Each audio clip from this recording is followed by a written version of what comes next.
Hi, I'm Edward Muzio, CEO of Group Harmonics, and I'm going to tell you why managing resources is the key to output.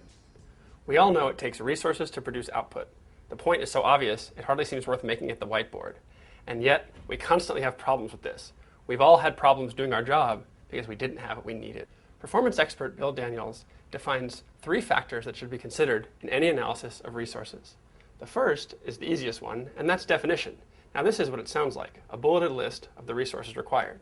Let's say, for example, that I work for you as a factory worker. I hammer nails into wooden parts as they pass me on an assembly line, and I have to make so many parts per hour. Well, obviously, the definition of resources is that I need nails, and I also need a hammer to hammer them in. That's pretty clear. The key to this model is that everything is done from the perspective of the performer, the one doing the work. And so it's important that the performer know the definition.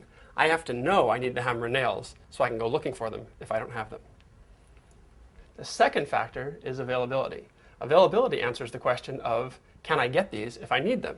If I go to get my hammer and nails at my workstation and they're not there, are they somewhere else in the building? Can I access them? Obviously, I have to be able to access them. If I can't, I'm going to have trouble producing my output. The third factor is the one that's most often overlooked, and that's the factor of control.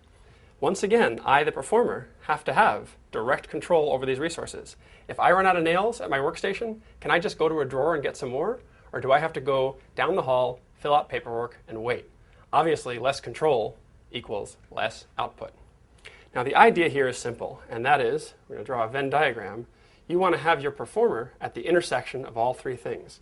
You want definition, availability, and control. Once you have those, you'll start to get high output. Let's take a slightly more complicated example. Let's say I work for you as a project manager, managing a complex construction project. We'll start with definition. What do I need in terms of resources? Well, obviously I need a computer.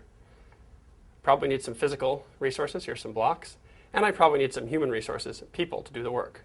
Now for this example, I'm going to zoom in on the human resources. Go up here to definition.